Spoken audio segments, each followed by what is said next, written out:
Donc, bonjour à tous. Bonjour à tous. On espère que vous allez bien. Donc, je me présente, Valença Pierre, fidèle servante à l'Église Le Refuge. Alors, moi, bonjour. Moi, c'est Béatrice Benjamin, servante à l'Église Le Refuge également. Donc, aujourd'hui, on est super contents de vous recevoir pour un atelier super spécial. Un atelier qui nous tient à cœur. Donc, vous voyez derrière, vous voyez notre image, Mind Power. Oui, le pouvoir mental. Exact. Vraiment. Un sujet qui nous passionne toutes les deux parce qu'on est dans le même domaine un peu, hein, le domaine de la santé mentale. Mais en même temps, un sujet qui nous touche. Puis, on est un peu fébrile, hein, parce que quand on parle de puissance mentale ou quoi que ce soit, santé mentale, il y a le côté tabou, mais il y a aussi la fébrilité qui vient de ça. Donc, on est un peu fébrile. On va vous parler de santé mentale, on va vous parler de puissance, on va vous parler d'autorité spirituelle. Donc, on va démystifier tout ça là, avec vous. Donc, voilà. Yes. Merci, Béatrice. Alors, pour commencer, je pense que ça vaudrait la peine peut-être qu'on clarifie un peu notre expertise, parce que on sait que la santé mentale, c'est un sujet qui est très, très important. Oui. C'est pas à prendre à la légère. Donc, Béatrice, est-ce que tu pourrais nous parler un petit peu de ton expertise, de ton parcours professionnel? Oui, certainement. En fait, moi, je suis travailleuse sociale de profession. En fait, travail social clinicienne. Ça fait une quinzaine d'années que je suis dans le domaine de la relation d'aide. Moi, j'ai travaillé dans les CIUS, les CLSC. J'ai travaillé auprès d'une clientèle variée en dépendance, en toxicomanie, en santé mentale, en famille en crise. Donc, bref, j'ai toute une panacée d'expériences. Ouais. Mais finalement, j'ai décidé vraiment de me spécialiser en santé mentale parce que c'est mon dada.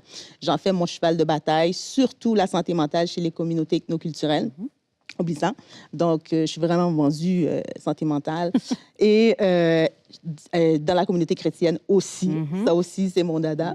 Donc, en 2021, un peu après la pandémie, je me suis dit, je veux me lancer. Donc, j'ai ouvert mon cabinet et je fais de la thérapie là, auprès d'une clientèle variée, là, dans le fond. Est-ce que vous avez entendu? Est-ce que vous savez, là, maintenant, vous savez que Béatrice, elle fait des suivis. Oui. OK, en thérapie. Donc, si vous avez besoin d'aide, OK, yes, mais... Merci pour l'aide. Parce que je trouve ça important de savoir aussi que dans la communauté, il y a des gens qui sont formés pour ça. C'est vrai. Okay? Donc, merci de ce partage, Béatrice. Avec plaisir. Mais toi, je sais que tu as un riche parcours aussi, s'il te plaît. J'ai un riche parcours. Peut-être pas autant que toi, mais j'ai un parcours bien garni. Bien étoffé, oui. Bien étoffé. J'ai un parcours sinueux. Donc, je vous explique ça. Donc, en ce moment, j'occupe le rôle d'agente de service social. Donc, Béatrice, je veux dire, pour les gens qui savent pas, c'est un peu comme du travail social, mais je ne porte pas le titre pour différentes raisons. Par contre, j'opère dans les mêmes concepts, dans les mêmes types d'interventions. Donc, j'étais pas certaine quand j'étais jeune. Un petit peu de... OK, donc, j'étais pas certaine. Donc, je suis entrée en psychologie. Après ça, j'ai fait des cours de travail social. Après ça, bon, j'ai pris ça un peu plus au sérieux. Donc, j'ai un baccalauréat en psychologie, sociologie. J'ai un certificat en travail social et un certificat en toxicomanie.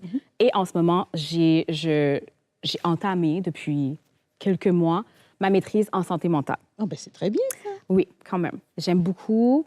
En ce moment, je travaille. Comment dire? On se parle, on a une conversation, right? Donc, écoute, tout est va permis. être à l'aise. Tout est permis. Exactement. Donc, mon dada, j'ai travaillé avec différentes clientèles, un peu comme toi, avec défavorisés, pauvreté extrême. J'ai travaillé en prévention, sécurité, en tout cas, toutes sortes de choses. Et je pense que j'ai vraiment... Mon cœur s'incline beaucoup, comme toi aussi, envers les communautés ethnoculturelles. Donc, en ce moment, je travaille auprès des nouveaux arrivants. OK. Donc, c'est méconnu par plusieurs personnes. Vous le savez, là, on le voit, là, en ce moment, il y a plusieurs catastrophes naturelles. On a des contextes géopolitiques qui sont difficiles, qui fait qu'il y a un flux migratoire beaucoup plus important dans différents pays, dont nous, le Canada. Donc, on accueille énormément de familles nouvellement arrivées qui doivent s'adapter, qui ont vécu des traumatismes substantiels dans leur parcours. Donc, en ce moment, mon expertise, je suis en train de bâtir une expertise avec les communautés ethnoculturelles, mais vraiment les nouveaux arrivants. Donc, c'est ce que je fais dans mon tous les jours. Wow. Voilà. Vraiment, je te lève mon chapeau. Parce que ça a tout son lot de défis aussi, là. Ouais, c'est pas évident. C'est pas évident. Je dirais que, tu sais, avant de rentrer dans le sujet, je dirais que c'est difficile parce qu'on est de communautés ethnoculturelles, on est issus de communautés. Donc, de voir la souffrance des familles quand ils arrivent, de voir la souffrance des familles et des enfants, malgré plusieurs mois d'installation au Québec, de voir tout le parcours migratoire, par où ils sont passés, par quel pays intermédiaire, toutes les formes de discrimination qu'ils peuvent vivre ici parce qu'ils ne parlent pas la langue. C'est un défi pour moi, pour ne pas rentrer dans une irritation, frustration. On doit quand même toujours garder une posture objective, mais oui, j'aime beaucoup ce que je fais, mais facilement, ça peut devenir envahissant. Oui, demandant émotionnellement aussi. Tout à fait. Donc, assez parlé de nous. On va rentrer dans notre sujet. Donc, mind power. Right? Oui. Mind power. Donc, vraiment, je pense que tu as bien ouvert la porte au sujet. Tu as bien expliqué quand même qu'est-ce qu'on veut dire par mind power. Mais si je te pose la question, Béatrice, toi, comment tu vois ça? Mind power ou comme le pouvoir des pensées. Comment tu pourrais comme le verbaliser ou le vulgariser pour quelqu'un qui ne voit pas? C'est sûr et certain que, comment je pourrais amener ça? Le pouvoir des pensées. On a tous des pensées. Hein? On a tous des pensées, des fois des bonnes pensées, des fois des mauvaises pensées. On dirait que des fois, c'est plus des mauvaises pensées. Des fois, ben, pas des fois, c'est souvent des mauvaises pensées. Ouais. Mais l'affaire, c'est que, comment je verrais ça? C'est que les pensées, on n'est pas toujours obligé d'être tributaire de nos pensées. On n'est pas toujours obligé d'être esclave de nos pensées quand ils sont moins bonnes. Donc, c'est sûr qu'aujourd'hui, on va parler de mind power, on va parler plus d'une perspective excusez-moi, biblique, mais quand même, on veut vous dire que on a le pouvoir de contrôler nos pensées. On a le pouvoir d'arrêter des pensées qui viennent nous embrouiller. On a une autorité, et surtout en tant que chrétien, on a cette capacité-là, ce pouvoir-là d'avoir une mainmise sur nos pensées pour pas nous laisser que ces pensées-là nous envahissent. Amen. Et nous laissent dans un désespoir ou un désarroi quelconque. Tu vois? Donc, c'est comme ça que je le vois. Donc, on va parler d'autorité. On a cette autorité-là sur nos pensées en tant que chrétiens. Donc, c'est un peu... J'aime ça. C'est un peu comme ça que je pourrais y répondre là, à cette question-là, la façon dont tu me la poses. Donc, c'est ça. C'est important. C'est important qu'on reconnaisse ça. Puis c'est important pour notre marche chrétienne qu'on reconnaisse cette autorité-là aussi. Là. Bien souvent, ça a l'air basique comme information, mais bien souvent, on ne le réalise pas. On ne le réalise pas, c'est quoi le privilège qu'on a. C'est fort ce que tu dis. J'aime ce que tu dis, parce que c'est vrai que c'est un privilège d'avoir des capacités mentales, de pouvoir penser par nos propres moyens, mais ça vient avec un prix. Avec un prix parce qu'on doit contrôler nos pensées.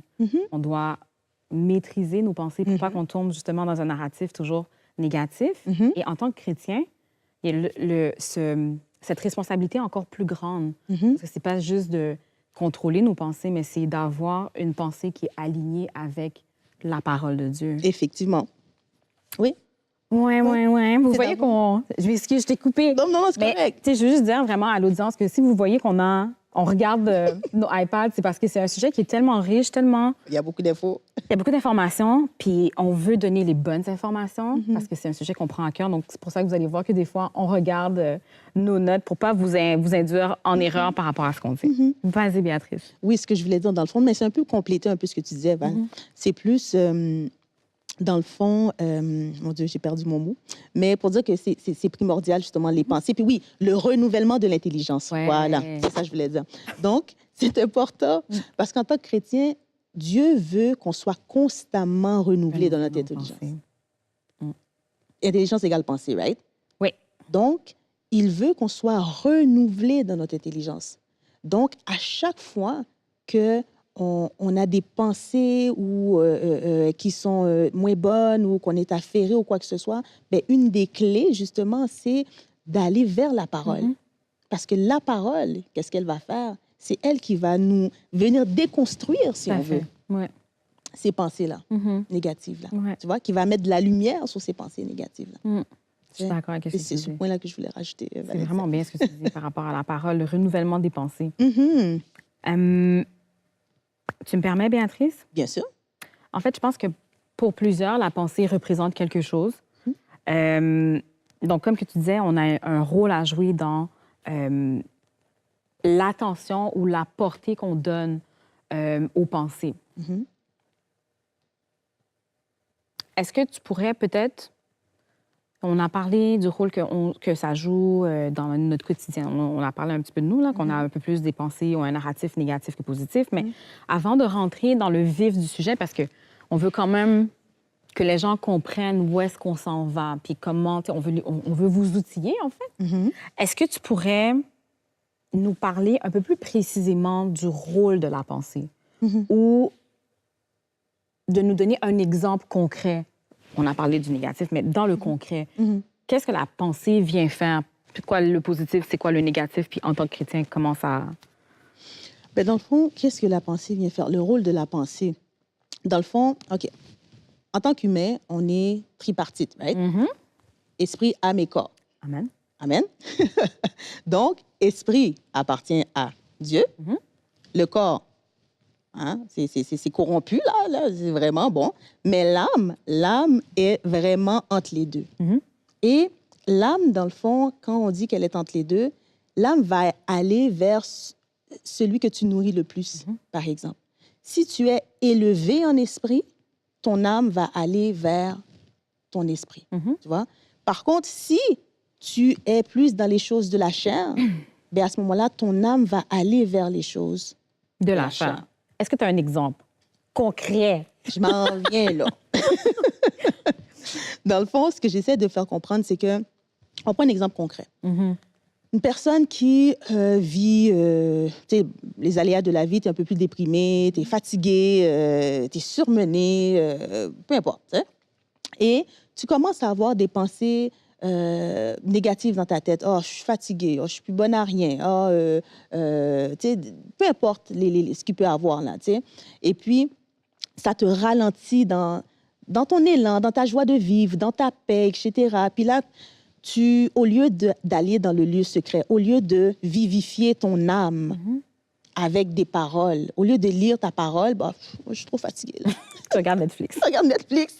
Ou, tu vois ce que je veux dire? Ou sinon, au lieu d'aller vivifier ton âme, au lieu de mettre de la louange, de l'adoration pour changer l'atmosphère. Changer le narratif, la boucle. Exactement, changer le narratif. Parce que ce qu'il faut qu'on comprenne aussi, c'est que l'ennemi, là, c'est ça qu'il fait. Mettre la zizanie dans nos pensées. L'ennemi, c'est ça, là. Il va aller attaquer dans notre âme. Tout à fait. Il ne va pas aller attaquer dans notre corps, il ne va pas aller attaquer dans l'âme, en mettant des pensées, en éjectant des pensées de doute, en éjectant des pensées noires, tu vois? Donc, c'est important en tant que chrétien de savoir ça, pour que je dis, ça arrive à tout le monde d'être oui, c'est ça. On veut déprimé pas... ou quoi que ce soit. Mais la différence, c'est que comment tu deals avec ça? Exactement. Est-ce que tu restes là-dedans? Ou est-ce que tu dis non, OK, j'ai autorité, je sors là-dedans, je mets de la louange, je prends la parole. Tout à fait. Pour changer, pour recevoir cette vérité-là. Parce que si l'ennemi veut me faire croire que je suis plus une bonne à rien, mettons, ben oui, ça arrive. Ça arrive. Ben à ce moment-là, qu'est-ce que la parole dit? Exactement. La parole dit quoi? Je suis victorieuse. Exactement. Je suis la tête et non la queue. Puis tu marches chez vous, puis tu es comme ça, là, puis tu mets la parole, tu te boostes, tu t'auto-boostes. Puis ça change l'atmosphère. Tu vois? C'est tellement un bon exemple, ce que tu dis. Puis je tiens vraiment à vous rassurer, ceux qui nous écoutent, on n'est pas parfaite. Hein? On a nos Loin de là. moments également. Donc, les exemples qu'on vous donne, c'est pas dans un objectif de... C'est vraiment de clarifier le tout, mais nous aussi, on a nos moments. En tout cas, moi, je peux parler pour moi. Oui. J'ai des moments très substantiels de mes pensées ne sont pas alignées avec des choses positives. Puis, tu sais, qu'est-ce que j'ai remarqué, Béatrice, c'est que souvent, quand on est dans cet état-là, ou souvent, quand on a un narratif qui n'est pas en ligne avec la parole de Dieu, nos paroles non plus ne sont pas alignées avec la parole de Dieu. On commence à manifester dans notre parole des choses négatives. Par exemple, si on se sent fatigué, puis on le pense qu'on est fatigué, puis qu'on est malade, puis ainsi de suite, bien, à un moment donné, on finit par le verbaliser. Donc, la chose se manifeste encore plus. Oui. Moi, je suis... Bon. Ça, c'est mon défi quotidien, de ne pas trop verbaliser comment je me sens ou, tu sais, les douleurs, peu importe, parce que, le pouvoir de la langue, le pouvoir de la parole est inimaginable. Puis je pense que j'ai un verset par rapport à ça, si tu me le permets, vite. On sait que Dieu a utilisé sa parole pour créer. Oui. OK? Donc, allons dans la parole, justement. Dans Jean, chapitre 1, verset 1, la parole nous dit, au commencement était la parole, et la parole était avec Dieu, et la parole était Dieu. Oui. OK?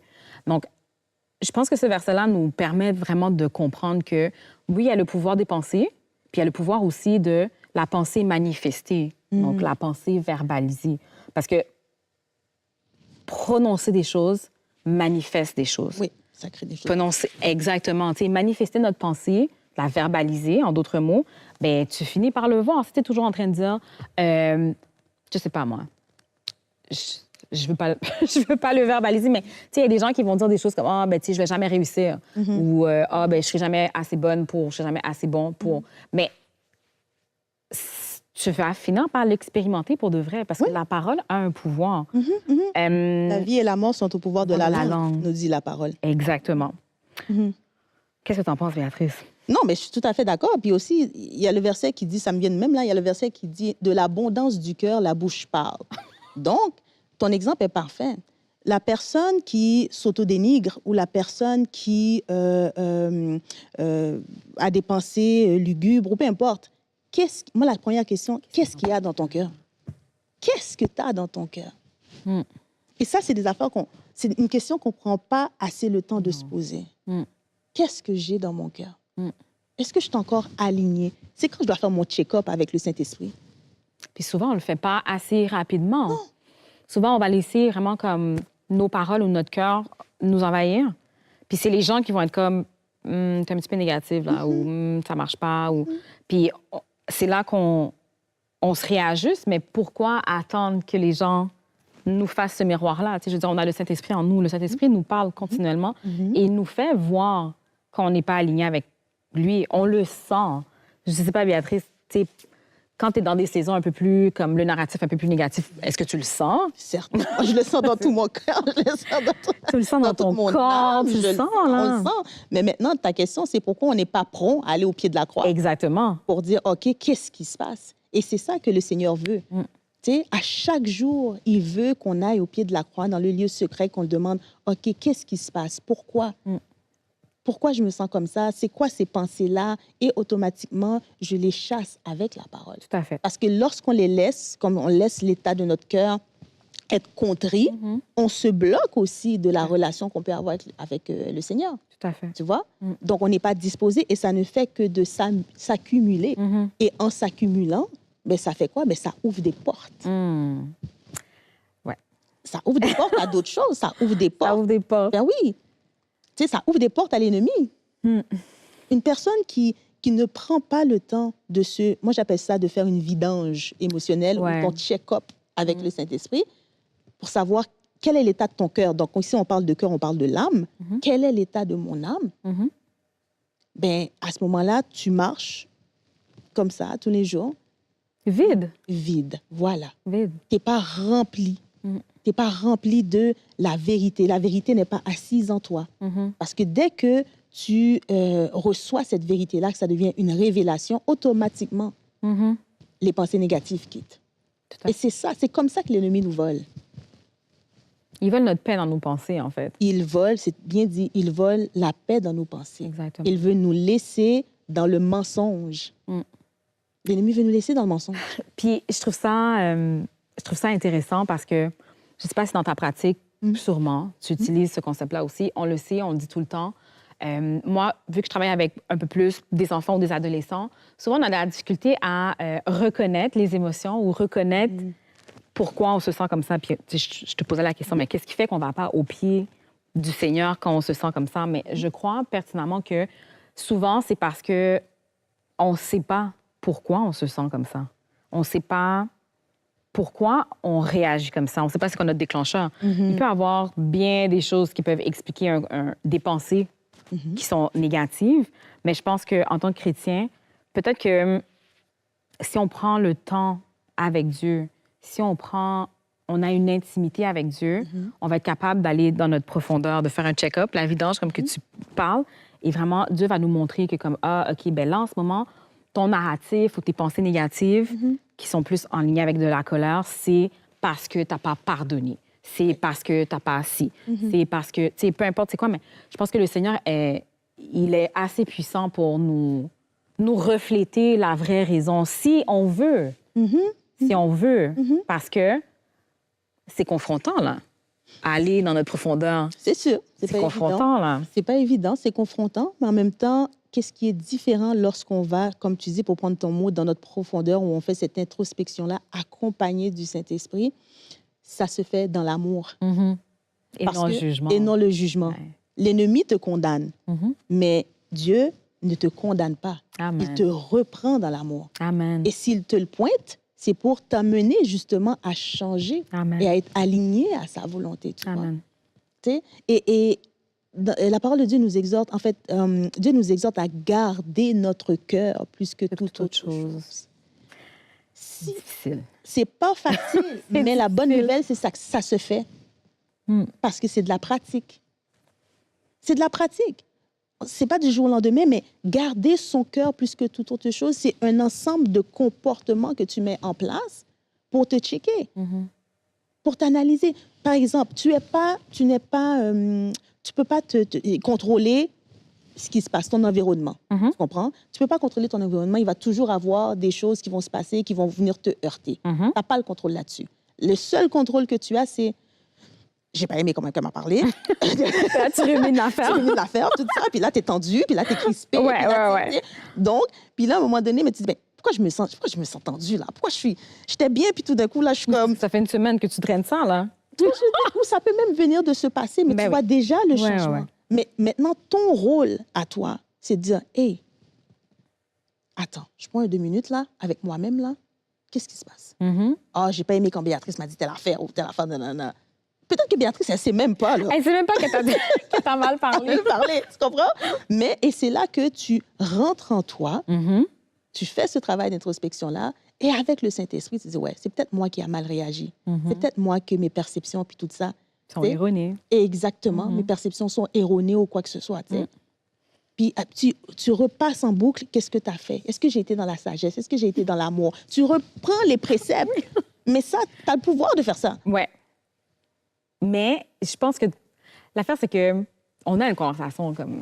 OK, on va dire les vraies choses. On est real. Je pense que la société, en ce moment, nous a comme conditionnés à réagir à tout. Tu sais, tout se fait rapidement. Tu sais, les réseaux sociaux, tu sais, moi, j'appelle ça la génération micro-ondes, là. Okay. Parce que tout se passe rapidement. On n'a pas le temps de réfléchir parce que tout est apporté, tout est facile d'accès, tout est action-réaction. Tu sais, j'ai un exemple concret. Avant, quand on était enfant, je suis encore enfant, OK, enfant du Seigneur, OK? Amen. Amen. Quand on était plus jeune, si j'avais des amis, mais si je me chicanais avec mes amis, je devais attendre le lendemain d'arriver à l'école pour régler la situation. Okay. Parce que je n'allais pas nécessairement aller débarquer chez lui. Tu sais, on avait des règles, hein, on allait faire la bicyclette puis tout après l'école, mais j'allais pas... On pouvait appeler, mais tu sais, on savait, là, dans le temps, c'était pas comme t'appelais pas à n'importe quelle heure. Donc, il y avait comme un délai. Ça permettait un délai avant de régler la situation. OK? Donc, le petit délai, donc tu avais le temps de réfléchir, tu avais le temps de pleurer, ou je sais pas, là, tu sais, d'être avec ta profondeur. En ce moment, je crois qu'on a beaucoup accès à tout. Donc, moi, un exemple concret par rapport à cet exemple-là, c'est, en ce moment... Beaucoup d'enfants, ils ont des chicanes ou des adolescents, et puis c'est tout de suite sur les réseaux sociaux, ils règlent tout de suite maintenant dans l'impulsivité, dans la colère, sans réfléchir, sans aller dans la profondeur, parce que leurs pensées sont erronées. Tandis qu'avant, on pouvait vraiment s'asseoir, attendre, pas volontairement, mais attendre comme... Parce qu'on était régi par un cadre, on n'avait pas accès aux réseaux sociaux, on n'avait pas accès à plein de choses, donc ça nous permettait vraiment d'aller dans une profondeur. Donc c'est pour ça que je dis... j'ai l'impression, c'est une impression que j'ai, que tout est trop accessible, tout est trop impulsif, ça va trop vite. On a moins le temps d'aller en profondeur. Ou peut-être que tout simplement, on se maîtrise juste pas. on se maîtrise juste pas. Parce que aussi. c'est ça, là. Parce que Internet peut être là, les réseaux sociaux peuvent être Tout à là, fait. ou la personne peut être même devant toi là. Puis t'arrives pas à... Ben, Je peut-être pense que c'est une question de maîtrise aussi. maîtrise. Et c'est ça, justement, quand tu fais preuve de sagesse de Dieu, quand tu es renouvelé en tant que personne. T'es une personne, ton vieil homme est parti. Tu maîtrises. Tu maîtrises, T'es patient. tu es patient, tu réponds pas. Exactement. Ou une personne te dit une parole et puis la parole est bouillante à l'intérieur de toi. La réponse est là, là. Et puis là, il y a quelque chose qui vient qui te dit une parole dure excite la colère, mais une parole douce calme la fureur. Et tu t'en vas. Exactement. C'est Ouais. ça qu'on appelle le renouvellement Ouais, de l'intelligence, Voilà. des pensées, Ouais. tu vois, et la maîtrise. Et c'est ça que Dieu veut. Dieu veut pas qu'on fasse comme les autres. Ne vous conformez pas au siècle présent. J'aime ça. J'aime ça, j'aime ça. Est-ce que vous aimez ça jusqu'à maintenant? Moi, je pense que J'espère. oui. J'espère. J'espère que vous appréciez jusqu'à maintenant Amen. vraiment toute l'explication qu'on vous donne par rapport à la pensée. On va aller un peu plus profondément. On vous a dit, on y va. Relax, oui, mais on y va. Là, On rentre dans le corps. On rentre dans le corps. Donc, je pense que Béatrice, tu nous as bien expliqué pourquoi la pensée, la pensée de manière générale était importante. Tu nous as parlé du renouvellement De l'intelligence. de l'intelligence. Tu nous as parlé maintenant tout juste de la maîtrise de soi. Tout à fait. Pourquoi, selon toi, c'est un aspect qui est important, mais encore plus pour nous, les chrétiens? Oh, wow. Pourquoi c'est important? Il y a plusieurs raisons pourquoi c'est important. Là, j'avais mis, en fait, j'ai mis 3 raisons là, pourquoi c'est important. Premièrement, parce que c'est avec nos pensées qu'on sert Dieu, à la base. OK? Et là, il y a un petit verset là, qui dit, on va vous lire la version française, tu pourras lire la version en anglais. Donc, dans Romains 7, 25, la version français courant, « Dieu soit loué par Jésus-Christ notre Seigneur. Ainsi, je suis au service de la loi de Dieu par mon intelligence, mais dans ma faiblesse humaine, je suis asservi à la loi du péché. » Donc, tu peux le lire en anglais. Donc, le verset en anglais, « Bear with me », c'est dans Romains, oui, c'est le même verset, dans la version King James. Donc, la parole nous dit, « I thank God through Jesus Christ our Lord. So then, with the mind, I myself serve the law of God, but with the flesh, the law of sin. » Voilà. En anglais, c'est encore plus percutant, tu vois. Donc, avec les pensées, on sert Dieu. Donc, si dans tes pensées, c'est le chaos, comment tu peux faire pour servir Dieu de manière adéquate? Impossible. C'est pas possible. C'est pas possible. Donc, ce ne sera pas efficace. Donc, il va y avoir ce blocage-là. Tu ne pourras pas faire ce que Dieu te demande de faire. Tu vois? Donc, très important. Numéro 1, pourquoi c'est important nos pensées en tant que chrétiens? Numéro 1, parce que c'est avec nos pensées qu'on sert Dieu. Donc, c'est important que nos pensées soient pures, soient agréables à Dieu, que nos pensées soient conformes à la volonté de Dieu. T'arrêtes 30 secondes. Ben oui, vas-y. C'est bien correct. Ça veut dire que, si je comprends bien, Béatrice, on sert Dieu, mais la première étape, c'est dans nos pensées. En fait, on sert Dieu en esprit. En esprit. OK. Donc, si on sert Dieu... OK, peut-être que je vais trop loin. Donc, arrête-moi, OK, si jamais. Vas-y, vas-y. Si je sers Dieu puis mes pensées ne sont pas alignées avec lui, est-ce que je lui fais plaisir ou pas? Est-ce que tu lui fais plaisir ou pas? Ouais. Qu'est-ce que tu veux dire? Si je sers Dieu, OK, comme physiquement, OK, comme, je sais pas moi, je fais du ministère, OK, je m'occupe des enfants, Ouais. mais mes pensées sont négatives. Donc, je suis dans la critique, je suis dans la dévalorisation, je suis dans des pensées de mort. Mais est-ce que ça vient teinter comment, tu sais, mon alignement avec mon service avec Dieu? Tu comprends ce que je veux dire? Comme... Je comprends ce que tu veux dire. Je dirais que ça ne vient pas teinter ton service avec Dieu, mais ça vient teinter ta relation avec Dieu. Parce que tu peux être en train d'opérer dans le ministère. Combien de personnes, là, je veux dire, on peut en compter, là, puis même, des fois, nous, tu sais, on n'est pas, nos pensées ne sont pas toujours alignées, mais on travaille quand même. On fait le ministère quand même, on fait ce qu'on a à faire quand même. Mais à l'intérieur de nous, c'est le chaos, c'est le péché total, tu sais. Maintenant, c'est la question que je vais dire, c'est que est-ce que comme ça, tu te sens à l'aise d'aller dans la présence de Dieu? J'aime ça. C'est là. I like that. Est-ce que tu te sens à J'aime l'aise ça. ou tu es comme ça devant Dieu parce que tu sais que tu n'es pas droite? Parce que automatiquement, dès qu'il y a le péché qui entre, c'est fini. Dans le sens où ta relation avec Dieu est teintée. Tu vas faire des prières de bonne conscience. Ça va même pas te... ça va même pas te tenter. Ça va même pas te tenter de faire ta prière le soir. Tu vas être fatigué, tu vas être découragé, tu vas être démoralisé et la chair va prendre le dessus. Ça devient religieux, en fait. Ça devient religieux. Puis, oublie pas, quand que ton âme est affectée, c'est le chaos. Oubliez pas, je vous ai dit, l'âme, c'est comme un vagabond. Ça va où ce qui a le plus de plaisir. Côté plaisir, il aime aller. Voilà, c'est ça. Fait que l'âme, si tu es dans la chair, si tu es plus dans des pensées négatives, etc., ton âme va aller là. Il va pas être élevé. Fait que tu peux pas... Avec Dieu. Tu te déconnectes avec Dieu. OK. Tu sais, tu te déconnectes avec Dieu. Il y a un verset qui me vient là rapidement. Là. Je suis le sceptre. Je suis le sceptre et vous êtes le vigneron. Ou le sarment, là. Voilà, merci. Donc, il faut l'importance de rester connecté à Dieu pour porter du fruit. bon fruit. Ouais. Impossible que tu es dans un état comme ça, que tu portes du bon fruit. Impossible. J'espère que j'ai répondu à ta question. Oui, très bien répondu. Merci, Béatrice.